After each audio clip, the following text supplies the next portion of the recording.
On va poursuivre cette discussion. Toutes ces questions que pose Stéphane, on va les poser à des opérateurs économiques. Dans cette table ronde, on va poursuivre donc la discussion autour de la prise en main de ces concepts, de ces leviers d'action présentés tout au long de la journée par des opérateurs économiques. Et donc j'appelle à me rejoindre Bruno Kessler, Didier Crabos et Delphine Antolin sur scène, sous vos applaudissements nourris et enthousiastes. Il y a 2 micros pour 3. Je vais vous présenter pendant que vous vous installez. Bruno est ex-directeur du pôle vin Cordier by InVivo, depuis peu, mais toujours très proche du groupe. On va pouvoir continuer de discuter de la stratégie du groupe InVivo. Consultant maintenant spécialisé sur la CSRD, donc on l'a vu, cette directive européenne qui oblige les entreprises à rendre des comptes en matière d'impact sur l'environnement et de dépendance à l'environnement pour leurs activités. On va voir que la CSRD pousse encore le groupe InVivo dans ses engagements en faveur de la viticulture régénératrice ou plus largement la 3e voie de l'agriculture. On va essayer de définir ça. Didier, vous êtes directeur général chez Cofridoc, qui est une coop de fruits et légumes dans l'Hérault, qui produit, j'ai pris le terme sur votre site internet, qui produit dans le respect de l'environnement pour révéler les saveurs du terroir. Vous allez nous dire comment. Et vous êtes également président de Pink Lady Europe, l'association qui gère la variété club du même nom, qui regroupe en France, en Italie, en Espagne, 14 pépiniéristes, plus de 3000 producteurs et pomiculteurs, et près de 80 stations de conditionnement, et puis 13 distributeurs aussi agréés. Et enfin, Delphine, tu es responsable du pôle environnement et développement durable à la coopération agricole d'Occitanie, donc la fédération d'entreprises agricoles coopératives. Je me permets le tutoiement parce qu'on se connaît d'avant. Donc, messieurs, je vous tutoie et madame, je te tutoie. Monsieur, je vous vois et madame, je te tutoie, mais c'est pas pour ça, c'est que je la connais. Mais voilà, à la fin de la table ronde, on se tutoie tout le monde. Ça marche. Et donc, tu es sur un territoire qui se caractérise par une forte présence de la viticulture. Et tu travailles en particulier avec des techniciens des caves coopératives. Et voilà, tout le sujet sur comment on fait évoluer le conseil, ça va être un vaste sujet. Comment on passe d'un conseil sur une pratique à un conseil à un changement global de pratique, voire de système de production. Je voulais vous faire réagir tout d'abord, tous les trois, sur ce qu'on a dit tout à l'heure à l'instant avec Stéphane de Tourdonnet, mais plus largement, votre entrée dans l'agroécologie, en commençant peut-être par Didier, avec un des micros. Comment vous êtes entré dans l'agroécologie, si on prend ce terme-là comme le socle, un petit peu de tous les concepts qu'on a vus jusqu'alors? Ou est-ce que vous êtes entré ou pas, d'ailleurs, dans l'agroécologie?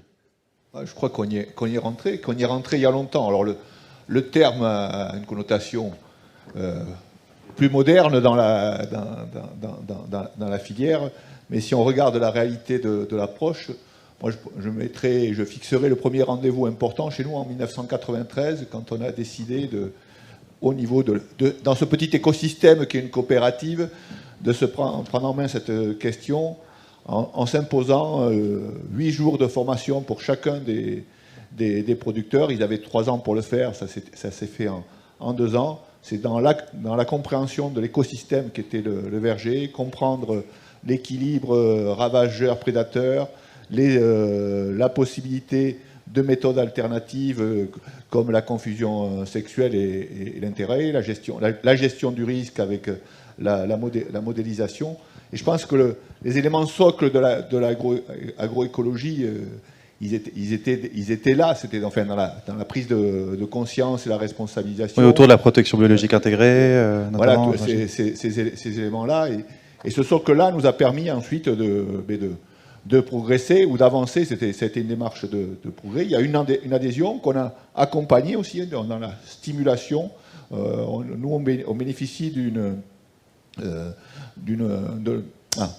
au niveau des aides, du programme opérationnel, ce sont des aides européennes qui sont gérées à l'échelle de chaque organisation de producteurs en cofinancement, et on a stimulé les gens qui étaient engagés dans les pratiques, pas seulement tout le monde veut avoir fait la formation, et ça a eu un effet d'entraînement. Après, je vais sauter toutes les étapes qu'il y a pu y avoir, à la fois en termes d'entreprise et collectivement, parce que très rapidement, on a compris, parce qu'on était sollicité par des cahiers des charges, notamment de nos clients britanniques. On a dit, mais l'environnement, ça ne doit pas être une donnée concurrentielle, c'est quelque chose qui doit être rendu au territoire. Et on a créé cette démarche Sud-Nature au niveau du territoire languedocien pour la filière Arbo, Ensuite, c'était au niveau national, à la démarche verger éco-responsable, et puis tout un tas d'initiatives. Ça, c'est une démarche institutionnelle propre à la filière au global, l'association des organisations de producteurs. Donc là, on embarque un peu tout le monde dans cette démarche verger éco-responsable. Et ce qui est extraordinaire, c'est que sur l'approche, ce qui était Sud Nature au départ, il y a eu un groupement des techniciens qui s'appelle Sud Arbo, et aujourd'hui dans lequel on retrouve à la fois les techniciens des structures et également des chambres d'agriculture ou d'accompagnement.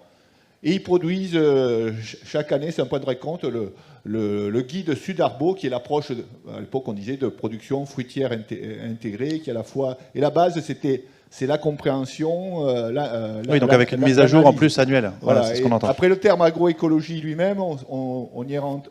On l'a employé pour la première fois quand dans le cadre de notre démarche RSE, on a décidé de produire un document pour expliquer notre démarche de production à nos parties prenantes, et d'abord aux acteurs du territoire, les consommateurs, les concitoyens, parce qu'on savait qu'il y a une question de compréhension et d'acceptation, et c'était l'agroécologie au cœur de nos vergers, à un moment où la vision médiatique était très binaire.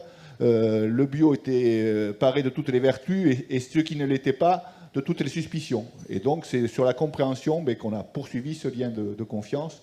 Pour ce qui est de l'agriculture régénératrice, on a intégré cette référence-là. Ce concept, cette notion. Quand on est rentré dans la démarche pour une agriculture du vivant, quand on s'est davantage focalisé, où on a rajouté la partie vie du sol. Voilà. Et donc là, on a pratiqué aussi, on a déployé à notre niveau l'indice de régénération. Voilà. Proposé par PADV. Donc votre entrée et le bio là-dedans? Alors le bio, il y a une part de production de bio qui est réduite, et à un moment donné, la question s'est posée, il y a quelques années, il y aura d'avenir que dans le bio. On était très dubitatif par rapport à la capacité agronomique et la capacité à valoriser sur le plan commercial. Et aujourd'hui, la filière pomme, donc on a une production du bio, mais qui représente quelques pourcents. On a vu le marché exportation qui est important pour nous, qui représente plus de 50%. Ben, la part c'est plutôt restreinte. Sur le marché intérieur, ça plafonne et également. En France, on est passé en quelques années de 80 000 tonnes de pommes bio à 160 000 Est-ce que pour autant, et le marché ne s'est pas ouvert. Ouais, est-ce que pour autant, si je me délabellise, est-ce qu'il y a eu un changement de pratique inverse avec le réemploi de certains phytos, par exemple, qu'on aurait délaissé quand on était passé... Sur le bio, on a été... je pense qu'on est dans une démarche de progrès permanente. On disait on a perdu en 3 jours 10 ans. C'est pas du tout le. Vu de votre fenêtre, voilà, on le perçoit pas sur le terrain, un recul drastique. Pas du tout. Le développement du biocontrôle. Après, on en parlera tout à l'heure. Les adaptations au changement du client, du climat, les nouveaux ravageurs et autres. La dynamique est lancée de ce point de vue-là. Et l'intolérance à la question des résidus, ainsi de suite. Très tôt, on s'est aussi approprié cette problématique. On en a peu parlé là, mais on était 100% dans la conformité. On avait des cahiers des charges qui nous amenaient fortement en deçà sur le nombre de résidus qui pouvaient être présents, sur le niveau des LMR. Et aujourd'hui, année après année, et on a accompagné nos producteurs dans les choix, on est à 100% de nos analyses, ou 97%, inférieur à 30% des LMR. Et quand il y a des résidus, en moyenne, on est à moins de 10% de LMR. Mais on sait que c'est une question sur laquelle... Qui restera une question de travail sur laquelle vous êtes attendu, malgré tout. Delphine, de ton côté, comment tu perçois l'entrée dans l'agroécologie qu'ont pu faire tes mandants, j'allais dire, en tout cas les coopératives agricoles que tu représentes? Bio, agriculture régénératrice, agroécologique, quelle est la clé d'entrée? Ou HVE même? Alors du coup, je dirais qu'en fait, comme ça a pu être dit, ça a été quelque chose qui est très progressif. Et depuis, avant même qu'on parle d'agroécologie, on était quand même dans un suivi, un changement, l'adaptation des pratiques aux attentes sociétales et de marché. Et donc je trouve que c'est important peut-être en préambule de rappeler aussi, donc moi je vais parler au nom des coopératives agricoles, qui sont nos adhérents au niveau de la coopération agricole Occitanie, de repositionner qu'est-ce qu'une coopérative agricole. Donc c'est un groupe d'agriculteurs qui se réunissent pour transformer et valoriser leurs produits. Donc en fait, on est vraiment le maillon qui est entre la pratique, l'agriculteur et un marché. On a parlé de cahier des charges, de labels. Donc à chaque fois qu'il y a eu des impulsions, des changements, c'était aussi induit par la société, induit par le consommateur et le marché. Donc ça a toujours existé en fait dans l'agriculture. On produit pour nourrir et pour répondre à une attente. Donc on est vraiment dans cette logique de filière. Et donc aujourd'hui, l'agroécologie, pour répondre plus précisément à ta question, on y est pleinement au niveau de la coopération agricole avec les démarches les plus qui ont le plus de notoriété. Donc l'agriculture biologique, notamment en premier lieu. Donc en Occitanie, 45% des coopératives ont une production bio. HVE, alors donc là je prends vraiment ma casquette viticulture parce que je travaille beaucoup du coup sur la coopération viticole Occitanie, et en effet HVE, il y a eu un développement massif de la certification HVE en Occitanie et au niveau national d'ailleurs. Donc voilà, on est rentré dans l'agroécologie par ce biais-là.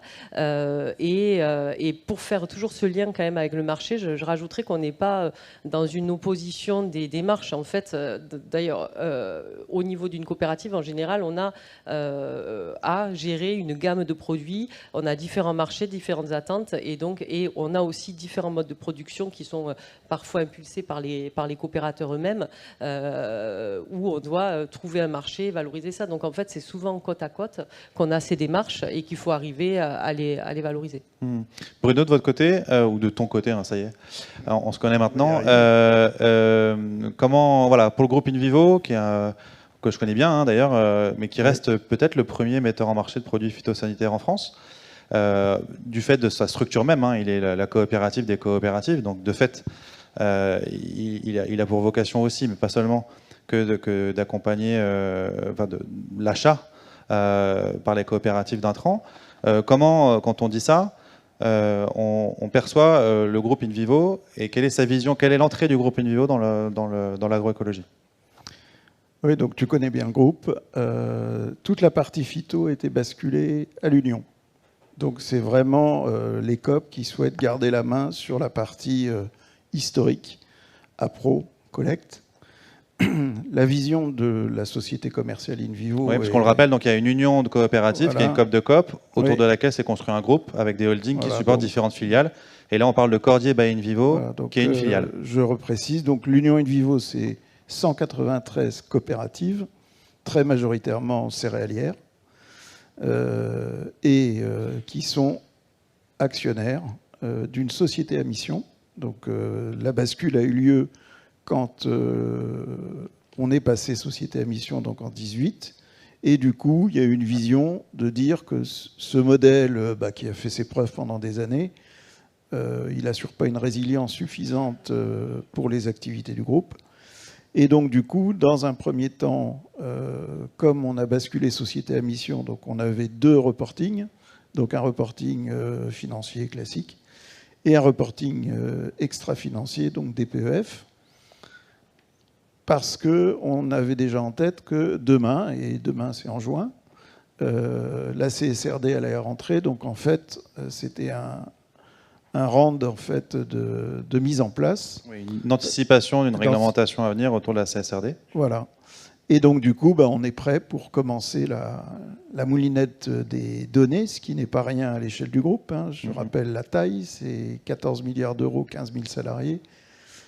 198 usines, enfin c'est du lourd. Et donc justement, quelle est la vision du groupe et peut-être sur de Cordier, sur le bio, la HVE, l'agriculture? Donc à partir du moment où on est société à mission, on a des engagements RSE, on en a 5 qui sont tendre vers zéro résidu de pesticides, restaurer la biodiversité, contribuer à la neutralité carbone, préserver et régénérer les sols et diversifier le revenu des producteurs. Voilà, améliorer, diversifier le revenu des producteurs. Donc ça, c'est siège. Et ensuite, il est demandé à chaque filiale, branche, de traduire en fait ces engagements RSE groupe par des engagements. Et donc, au niveau de Cordier by InVivo, Donc la branche 20. la branche 20, on l'a traduit par un programme qui s'appelle Terra 360 et qu'on a commencé à mettre en place il y a 3 ans. Et on va le détailler dans une minute. Mais avant ça, je voulais juste faire réagir sur la vision de la place que pourrait occuper le bio ou l'agriculture régénératrice, si c'est le terme que vous employez, ou on parle de troisième voie de l'agriculture aussi. Donc, c'est intéressant de pouvoir. Donc, même chez InVivo, il y a des écoles. Ouais. Il y a l'école PADV. Pour une agriculture du vivant. Pour une agriculture du vivant. Donc, il y a certaines filiales qui sont sur ce modèle. Et puis, il y a d'autres modèles. Toujours est-il que quand on fait une enquête sur l'ensemble des agriculteurs, des surfaces, on estime à l'échelle du groupe par les conseillers terrain qu'on pourrait basculer au mieux 10% en bio. Voilà, pour les raisons qu'on a citées, le climat, les compétences, l'âge du capitaine et j'en passe et des meilleurs. Donc il en reste 90%, voilà. 10 conventionnels, c'est-à-dire non bio. Qu'est-ce qu'on fait avec cela? Et donc justement, qu'est-ce qu'on fait avec ça? Tout le monde a bien conscience qu'on ne peut pas continuer le système d'avant. Donc il faut inventer tout ce qu'on s'est dit aujourd'hui, une nouvelle voie pour l'agriculture. Et donc c'est la vision d'InVivo, la fameuse troisième voie de l'agriculture. Si vous allez sur YouTube, vous tapez InVivo 2030 et tout est détaillé. Et donc, on est sur une liste de pratiques ou on est plutôt sur des résultats attendus et qui font écho peut-être aux objectifs que tu évoquais à l'instant, tendre vers le zéro résidu, santé des sols. Donc, les résultats attendus sont ceux des engagements RSE du groupe. D'accord. Quel lien avec l'agriculture régénératrice, du coup? On fait le parallèle entre troisième voie et agriculture régénératrice? Alors, moi, je considère que l'agriculture régénératrice, en fait, c'est la prise de conscience collective qu'on ne peut pas continuer comme hier. Donc pour moi, c'est une bonne nouvelle pour la société. Après, je ne vais pas rajouter à tout ce qui s'est dit aujourd'hui. Je ne suis pas un fervent défendeur de ce terme.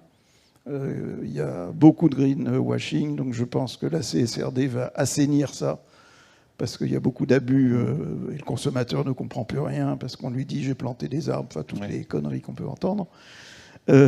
Donc, je pense que ça traduit une prise de conscience sociétale qu'on ne peut pas continuer comme hier. Mais après, le vrai challenge, c'est qu'une fois qu'on a dit tout ça, comment on fait ? C'est ça la vraie bonne question. Ben justement, celle que je pose à Didier pour démarrer, comment traduire ces concepts, cette ambition, ou ces ambitions, pour reprendre l'introduction, une ambition partagée mais des stratégies multiples, comment traduire ça sur le terrain? Est-ce que c'est réservé à une élite ou est-ce que ça permet aussi d'embarquer le plus grand nombre? Enfin, ça n'a pas beaucoup de sens si c'est réservé à une élite. Alors, ça n'a pas sur le plan économique et sur le plan territorial, environnemental, sociétal, ça n'a pas non plus. Nous, chaque fois qu'on est rentré dans une démarche, ça a été avec l'idée que tout le monde bascule. Il y a forcément toujours quelques pionniers qui vont expérimenter des nouveaux modèles, prendre des risques. Mais très vite, on est sur le déploiement. On a vu ça à la fois au niveau de la coopérative ou au niveau de Pink Lady Europe.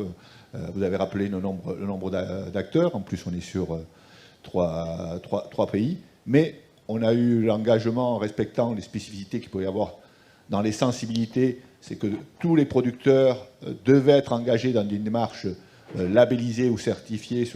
À l'époque, on parlait de production fruitière intégrée. On est rentré aussi dans une charte d'engagement. Et on a pris, par exemple, la thématique dont on parlait tout à l'heure des pollinisateurs.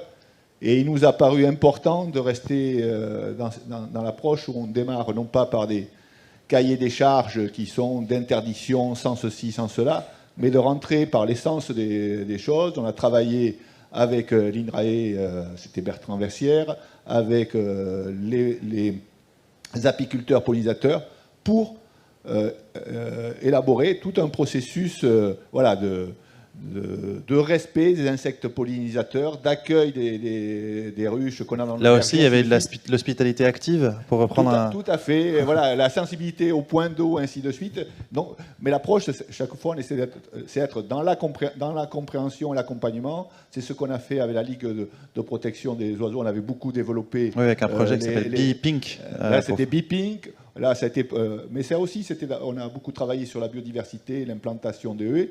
Là, on a mesuré un petit peu quelle était la réalité de l'occupation des nichoirs, mais aussi les dégâts qui pouvaient être occasionnés, l'équilibre qu'il y avait réel. Et on a, voilà, cette approche-là, c'est de travailler. On s'approprie, on dit on doit être une marque label. Je parle de Pink Lady, mais travailler à la fois sur le progrès, mais par la compréhension, l'intelligence des choses, et ensuite s'imposant des bonnes pratiques. Et par le terrain avant de passer référentiel.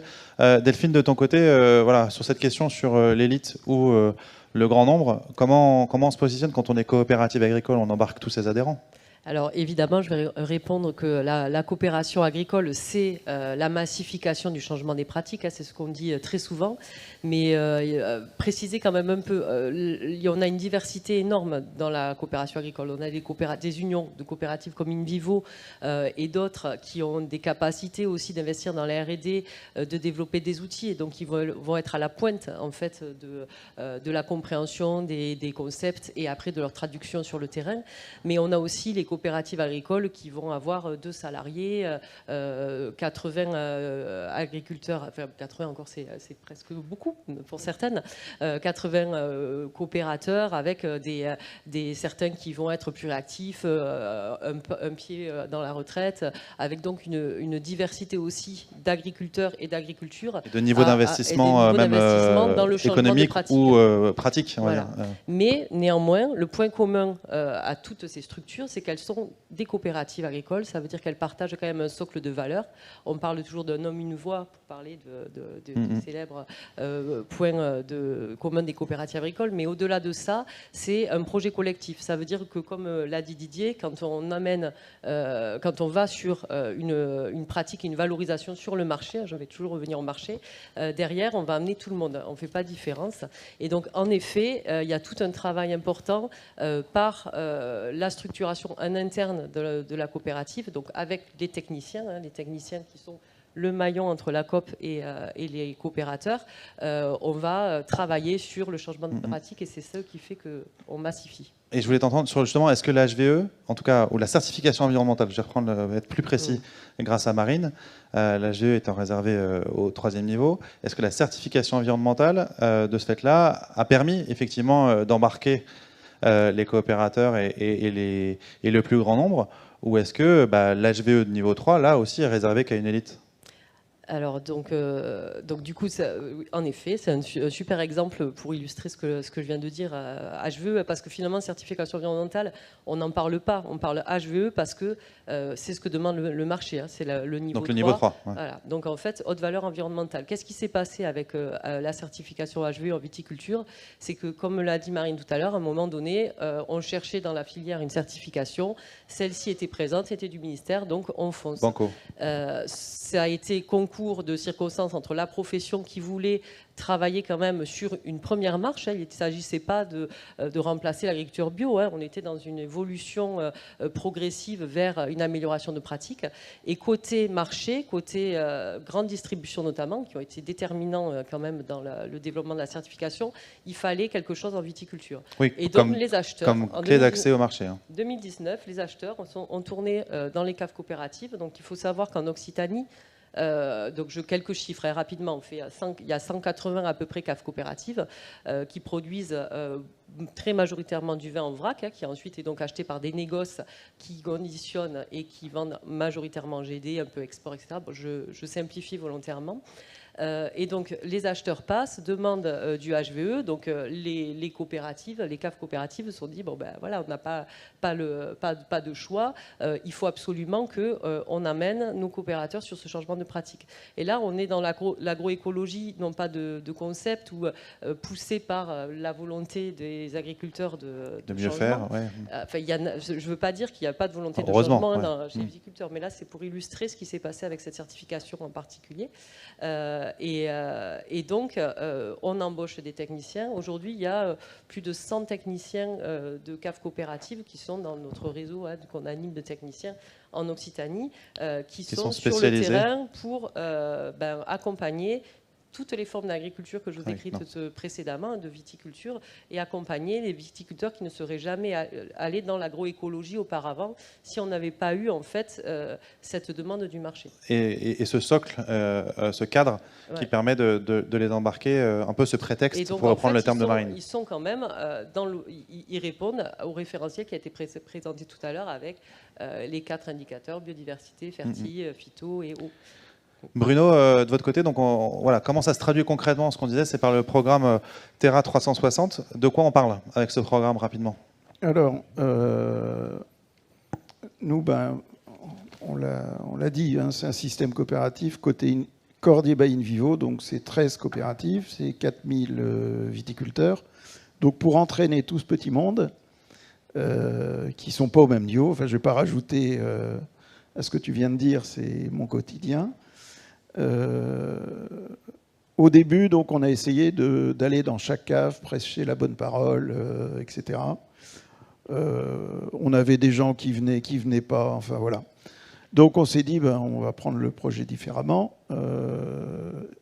Et on a eu une approche très pragmatique en disant, on va demander à chaque coopérative de nous donner les 4 meilleurs, donc les premiers de cordée. Et on a constitué donc un groupe d'une 40aine de vignerons dynamiques qui étaient sensibles à ces pratiques. Et on a financé la formation, le conseil, les analyses. Les analyses de sol, mais on travaille aussi sur le paysage. On en a beaucoup parlé aujourd'hui. Je pense que la régénération, c'est surtout la régénération du paysage c'est très important pour la biodiversité. On travaille sur la biodiversité à travers des investissements sur une plateforme digitale pour aller sur Internet voir Everyone Count. Et donc, il y a 3 ans, on a payé les premières analyses, les premiers conseils. On s'est appuyé sur les ressources internes, donc Ferme Leader, Bioline, AgroSolutions. Et du coup, les résultats? Alors, le résultat, ça a été la grande surprise des viticulteurs qui étaient les meilleurs et qui étaient persuadés de faire tout le bien, top, puisqu'ils écoutaient leurs conseillers agricoles qui leur disaient exactement ce que vous décriviez tout à l'heure. C'est Marie-Emmanuelle. Voilà, c'était pas exactement ça. Et pourtant, et là, ça a été la douche froide. La douche froide. Il y a eu une période de découragement et on a remis du pognon sur la table. Et là, du coup, en fait, le deal qu'on a avec eux, c'est on paye, mais vous emmenez avec vous un viticulteur. Et une fois qu'il y en a 2, il y en a 4. Quand il y en a 4, il y en a 6, et ainsi de suite. Donc l'idée, c'était que les analyses de sol, en particulier les analyses biologiques, étaient mauvaises. Et le lien entre vie du sol, fertilité et quantité, qualité des vins avait a émergé de ce fait-là. Ça match sur plusieurs points. Réduire les intrants, ça marche sur la vie des sols, restaurer la biodiversité. Enfin, c'est toujours dans chaque branche du groupe. Ces 5 engagements qu'on doit traduire par des actions concrètes. Donc nous, on a traduit ça par vie des sols, paysage, biodiversité. Et du coup, ces vins-là vont plus tôt dans nos marques. Et donc, du coup, ils sont mieux valorisés. Et donc, du coup, la question du revenu, ils apportent bien le revenu supplémentaire. En tout cas, on l'espère. La question du changement climatique. Est-ce que ce changement climatique, dont les effets se font sentir de manière beaucoup plus prégnante ces 5 dernières années, est un moteur de changement de pratique? Est-ce qu'on arrive enfin à percevoir ou à faire percevoir l'agroécologie comme un moyen non pas seulement, encore une fois, de faire bien, mais aussi de s'adapter au changement climatique, de tendre vers plus de résilience des exploitations? Didier, est-ce que du coup, voilà, le changement climatique est-il moteur de ce changement de pratique? Ou la perception de ses effets? Oui, le changement climatique, je pense que comme tous, à un moment donné, c'est quand je revois, on avait parlé, c'était à l'époque Sylvie Brunel qui me avait posé la question, changement climatique, comment vous y préparez? Je dis, fort de ma formation à l'agro, le changement de climat, je voyais ça à des temps bien lointains. Je dis, oula, on a du temps, des aléas, il y en aura, mais... Et quelques années après, oui, on a eu l'effet. La réponse ne serait pas la même. L'effet Saint-Thomas, le problème, c'est pas savoir si aux Maldives, ils allaient se baigner les pieds en 2050, et vivre très douloureusement. On y était. C'est l'effet Saint-Thomas, on l'a touché de plein fait. Quand on regarde la succession des aléas ces dernières années, et notamment dans notre littoral languedocien, ça a vraiment fragilisé la production, ça a été très, très sensible. Aujourd'hui, c'est une vraie école de modestie, le changement climatique, c'est-à-dire que les modèles techniques, tout aujourd'hui est revisité ou re-questionné, des points qui étaient...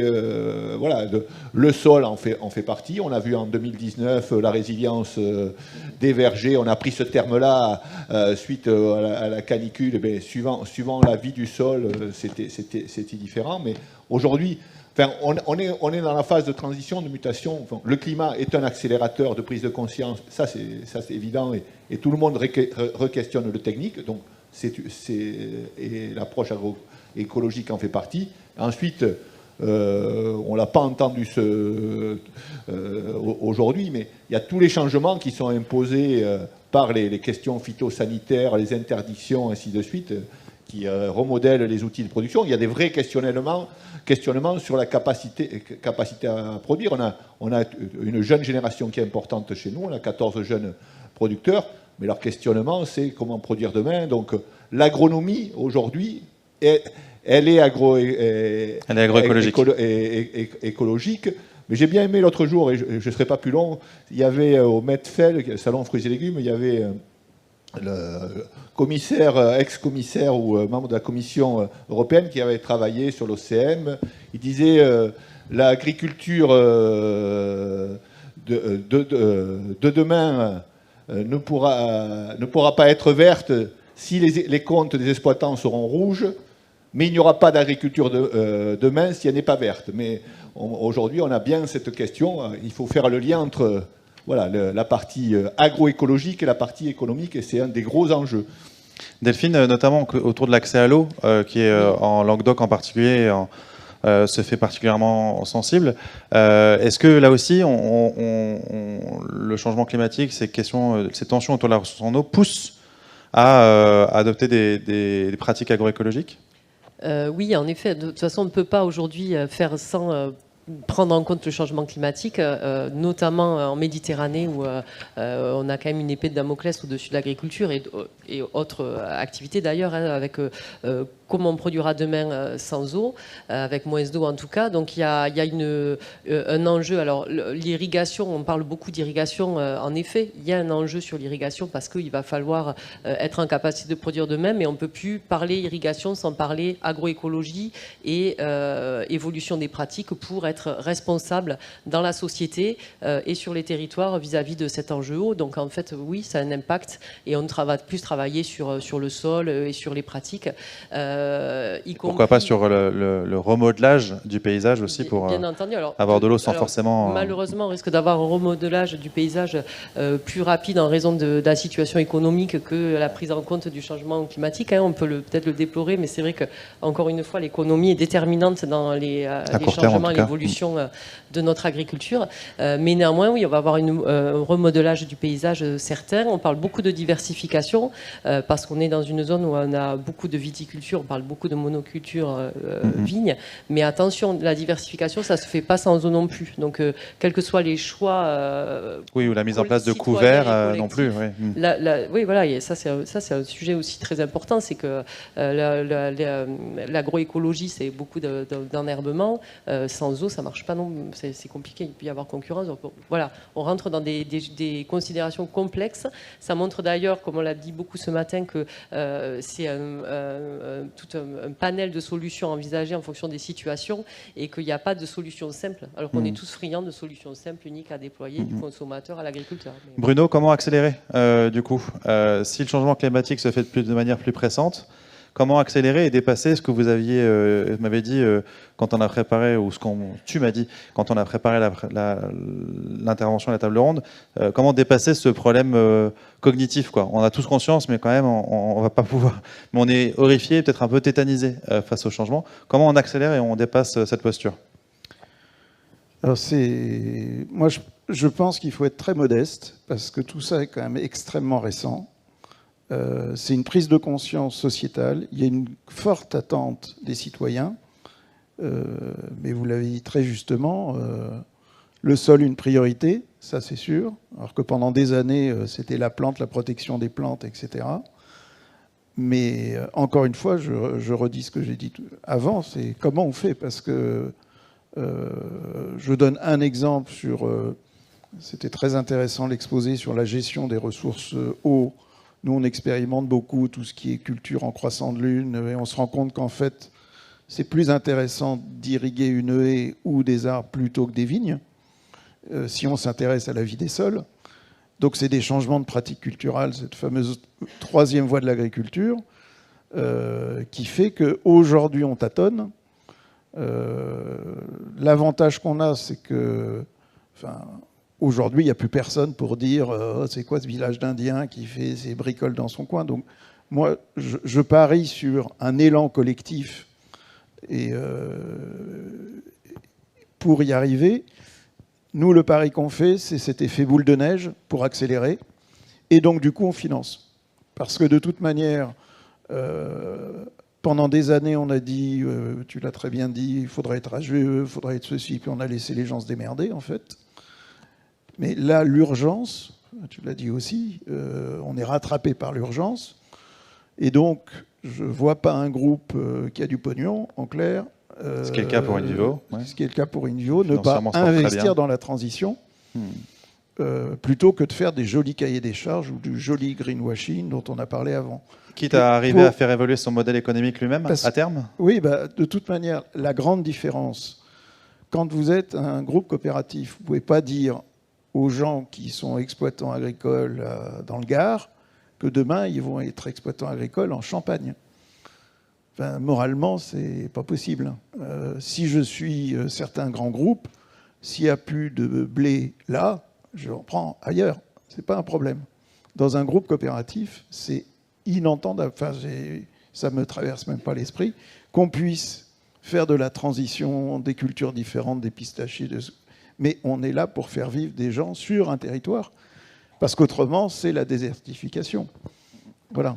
Donc l'accélération, elle va venir parce que c'est collectif et parce qu'il faut accepter que ça va coûter.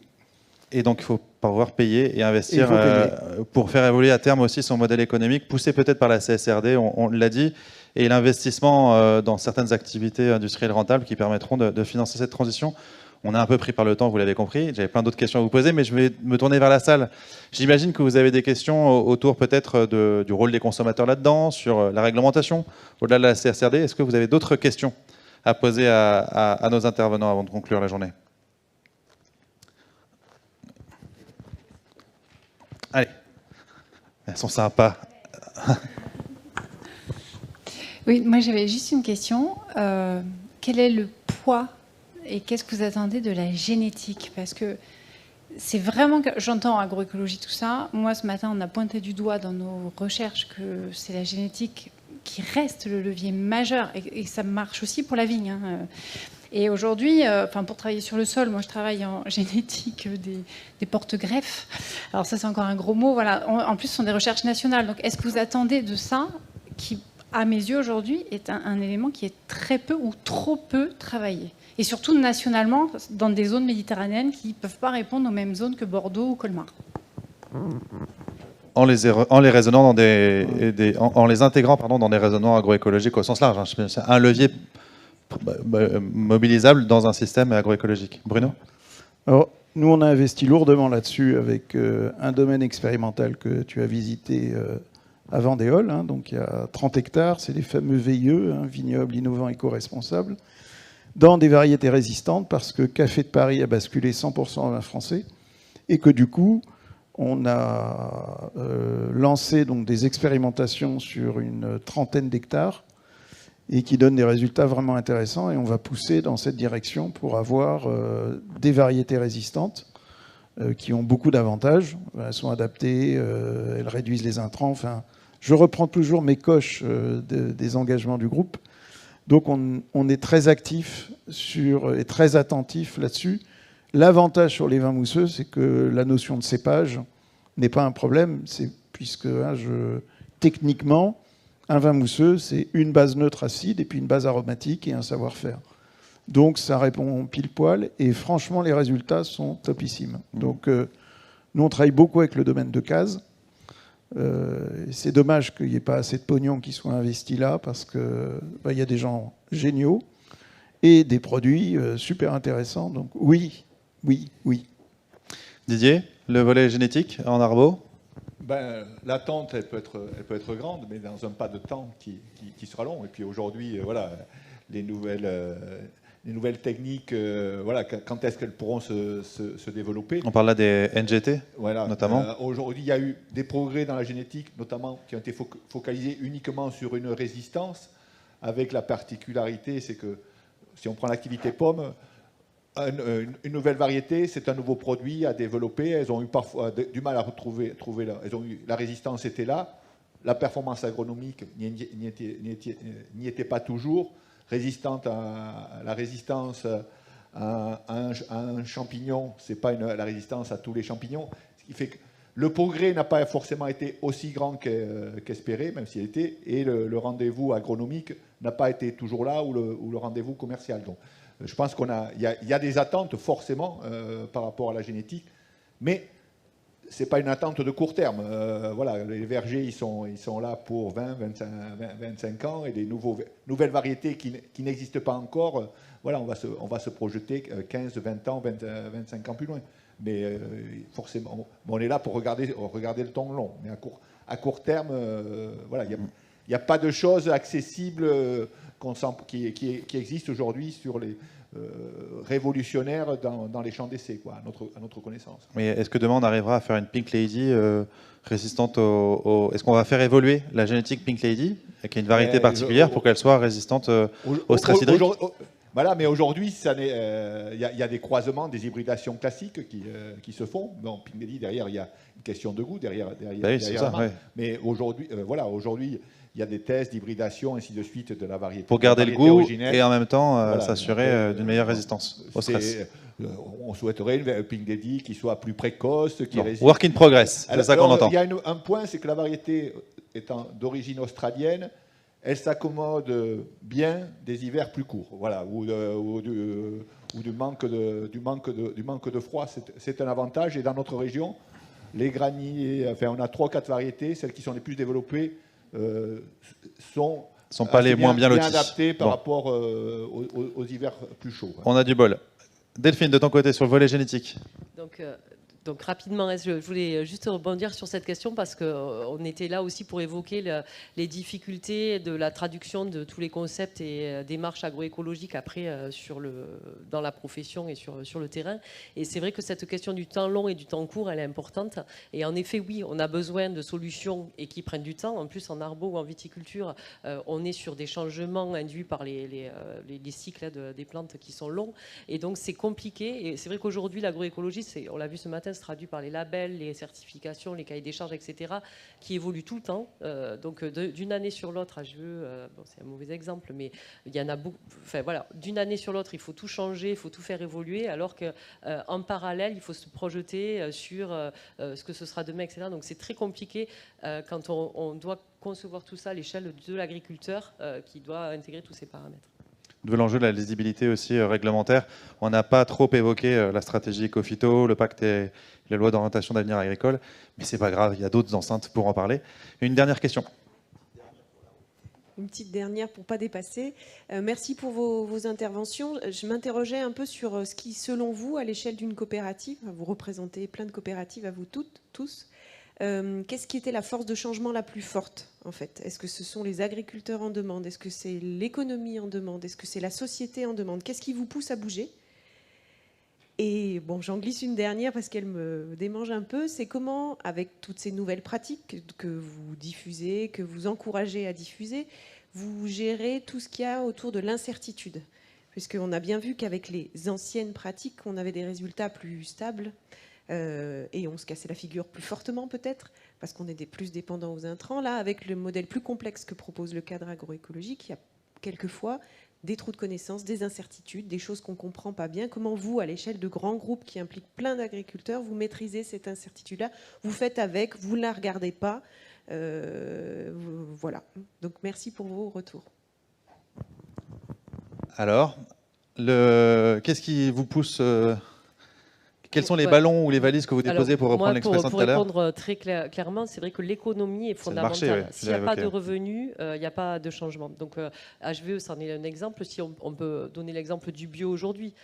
Aujourd'hui, on produit plus de vin bio en Occitanie qu'on en consomme. Donc on a un problème, clairement.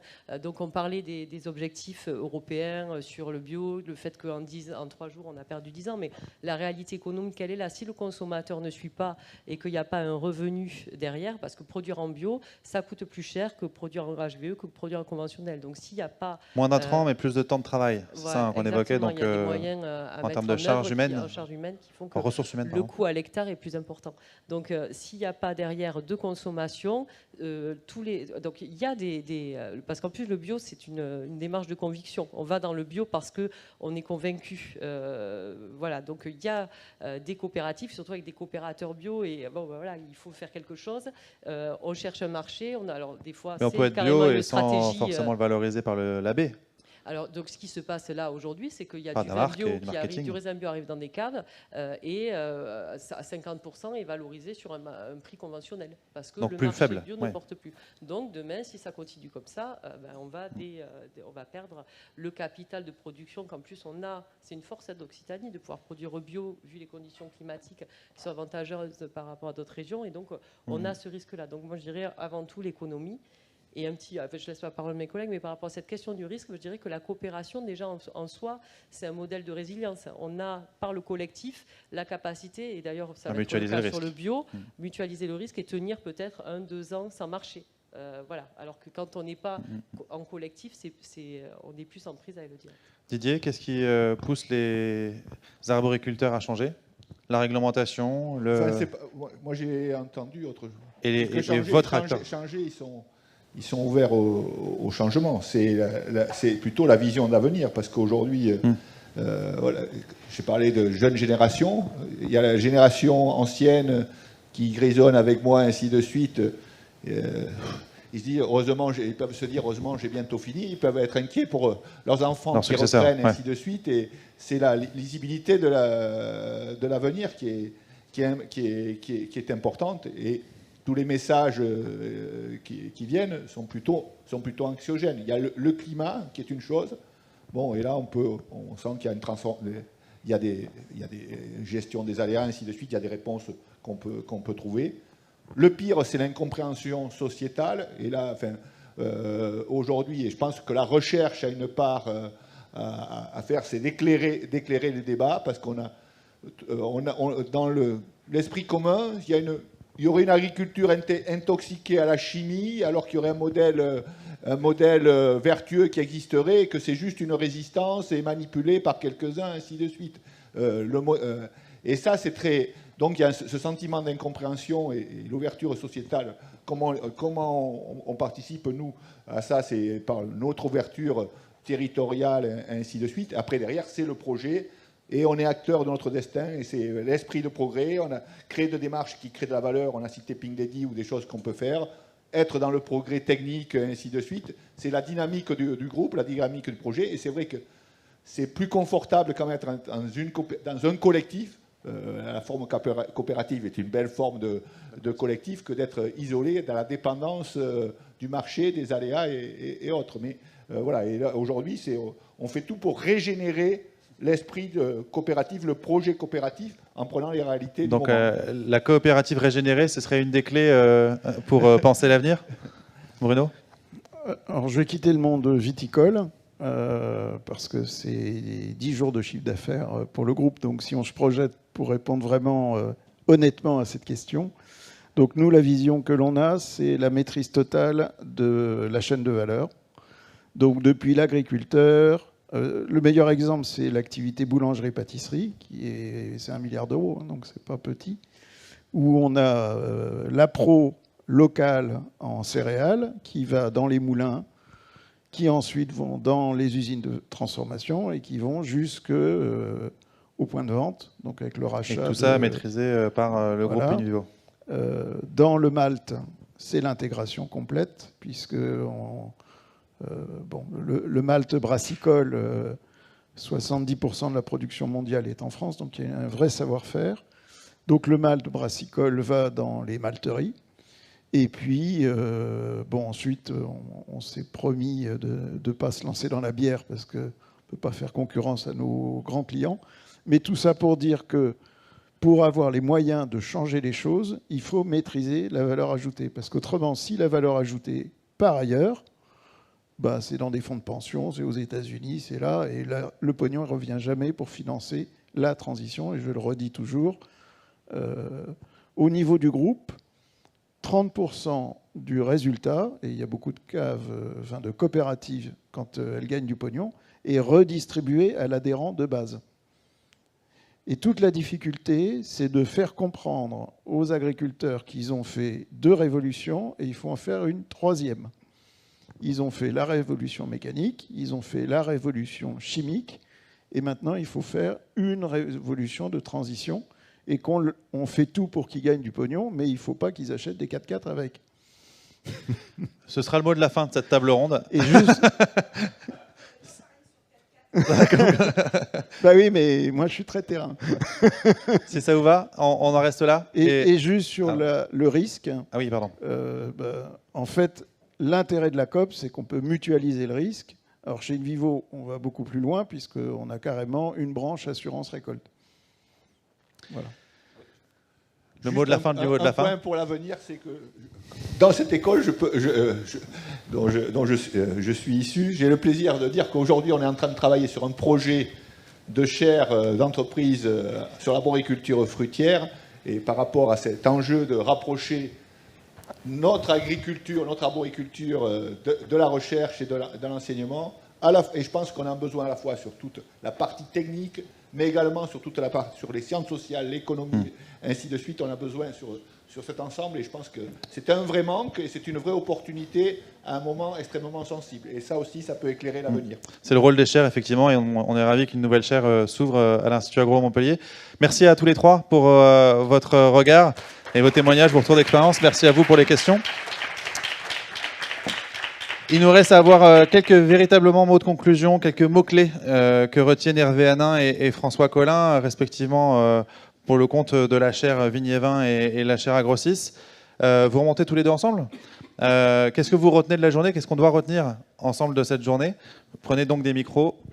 Hop, debout ou assis, comme vous voulez. On peut s'asseoir, hein. Allez, prenons 5 minutes pour s'asseoir quand même. Les mots... Enfin, les mots-clés, ou en tout cas les conclusions que vous tirez de la journée. Écoute, moi je dirais 3. Je pense qu'on a commencé, et la matinée l'a bien montré. Je crois qu'on y est revenu aussi cet après-midi. C'est sur cette idée de... Il ne s'agit pas que de réparer un passé, il s'agit de changer de trajectoire. Je pense que ça, c'est quelque chose qui est assez fort, qui est revenu et qui a fait consensus. En parlant dans le micro. Je pense qu'il y a un deuxième aspect autour de...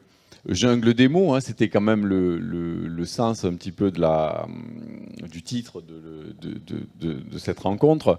Je pense qu'on y voit quand même un petit peu plus clair, mais qu'on a bien vu que tout ça ne servait pas forcément à grand-chose. Hein. Je pense que voilà, il ne faut peut-être pas trop se battre la relativisation sur les labels était fondamentale dans cette journée, et qu'il y avait quand même un énorme risque, je crois que le mot kidnapping a été...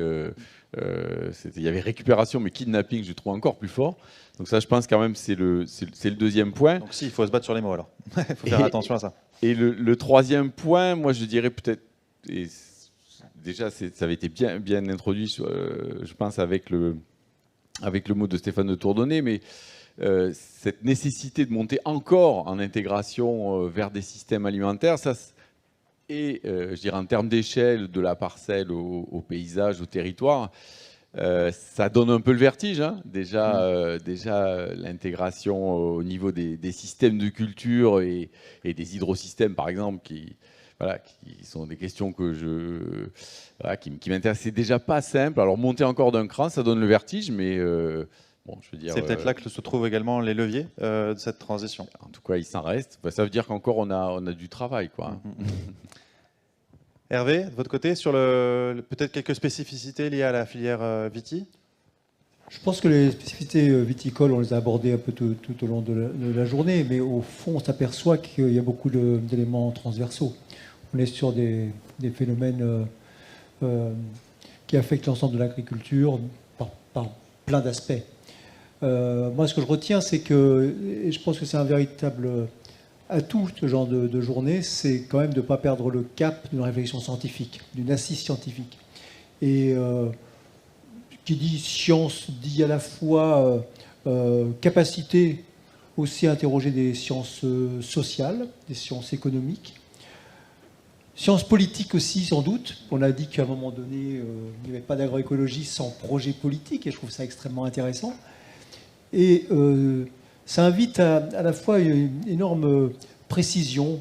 Il faut faire très attention dès qu'on touche à autre chose que de la science. Il faut être très attentif. On peut retomber dans des obscurantismes, on peut retomber dans des croyances dont on aurait intérêt à se méfier. Et en même temps, la science doit être capable d'aborder, de toucher à ses limites, d'entendre des choses qu'elle ne comprend pas, qu'elle ne connaît pas, qu'il y ait des dialogues sereins, des dialogues qui soient ouverts, avec des zones où on n'est pas très à l'aise. Je remercie d'ailleurs les organisateurs et les intervenants qui se sont aventurés dans ces domaines-là. On a parlé ce matin de choses où dans ces établissements-là, j'en parle tout à fait à l'aise, on est souvent justement en difficulté de voir quelle valeur ajoutée on peut apporter au-delà d'une vision scientifique et qu'il ne faut pas caricaturer. On peut être scientifique sans être scientiste ou matérialiste, positiviste. Pour reprendre le terme. Vous avez parlé de matérialisme, on parle aussi de positivisme. En tout cas, il ne faut pas se renvoyer des mots à la figure, il faut essayer de se comprendre, mais c'est toujours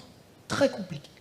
C'est très compliqué, en tout cas, c'est sûrement une bonne approche que de se comprendre, de s'écouter, d'essayer de voir ensemble où sont les zones d'ombre et les zones de lumière, me semble-t-il. La bonne nouvelle, c'est que ça peut se faire, et ça doit sans doute se faire avec la profession. Voilà, que la science, en même temps aussi, s'interroge sur sa philosophie des sciences, mais aussi s'ouvre. On le voit aujourd'hui. Producteurs. Les acteurs, ils sont pas plus disqualifiés que nous pour ces terrains-là. Ils pratiquent la science, ils ont les mêmes exigences aussi de responsabilité, de compréhension des techniques. Ils se posent à peu près les mêmes questions. Donc il faut être attentif aux travers. On a des travers dans le monde scientifique, on a une posture qui est parfois un peu compliquée, on est à la fois dedans, on est observateur, on est parfois au-dessus, on regarde en sociologue, on est à côté. Ça ne va pas être très facile pour les professionnels de savoir où on est. Et puis nous-mêmes, on a parfois du mal parce qu'on parle de politique, projet politique, ça a été évoqué ce matin. On peut reprocher aux entreprises de ne pas avoir un vrai projet politique et du même coup de faire du greenwashing, mais en même temps, si les entreprises s'accaparaient la politique, qu'est-ce qu'on dirait? Et surtout les multinationales, qu'est-ce qu'on dirait? Donc au fond, on voit bien qu'on est dans une vraie difficulté, il faut aborder ces questions-là. Ça fait partie du système. Si on avait plusieurs heures de plus, plusieurs jours, on complexifierait encore le système, puisque ça fait partie de la systémique que d'aborder la complexité. Je ne suis pas sûr que ça nous aiderait à comprendre, mais peut-être pas à agir. Voilà. En tout cas, moi, ce que je retiens, c'est qu'il faut vraiment multiplier ces approches-là et inviter les entreprises, les gens du monde économique. Il nous manque peut-être aussi des gens. J'ai bien aimé l'approche filière. On a table ronde, on a le plus parlé de distribution que dans le reste de la journée. On voit bien qu'elle a eu un rôle capital, la distribution, dans cette affaire. La distribution agricole, oui. La distribution agricole, la distribution alimentaire aussi. La grande distribution. La grande distribution aussi, enfin les marchés. À un moment donné, on a une capacité, parfois sur des malentendus. Moi, c'est anecdotique, mais pas participer dans des cercles de réflexion dans la grande distribution à ces interrogations. Est-ce qu'il faut promouvoir le HVE, etc. Dans les années 2015-2019, franchement, j'étais plutôt effaré par le niveau de compréhension et de connaissances qu'ils avaient. Et à un moment donné, on voit quel poids ils peuvent avoir en disant bah, il nous faut du HVE, il nous faut. On se dit mais ça part. Voilà, c'est un peu des malentendus, comme le consommateur qui a. Oui, tout l'enjeu, c'est que le collectif derrière puisse suivre Voilà. et embarquer les producteurs Donc, sur des choses qui soient pérennes et durables au sens Donc moi, économique du terme également. La conclusion que j'en tire, c'est que voilà, il faut pas hésiter à peut-être à associer ce genre-là, à associer le monde politique aussi. Mais c'est la vraie interrogation, c'est cette écologie, agroécologie, vers quelle politique, qui associe les entreprises, qui associe les scientifiques, mais qui associe des politiques plus largement.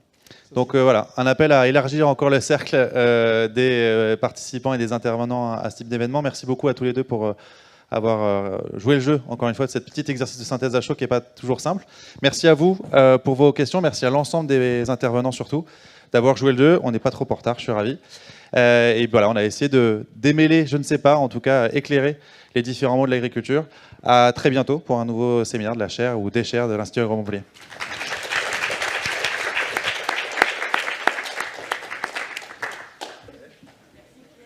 Oui, peut-être.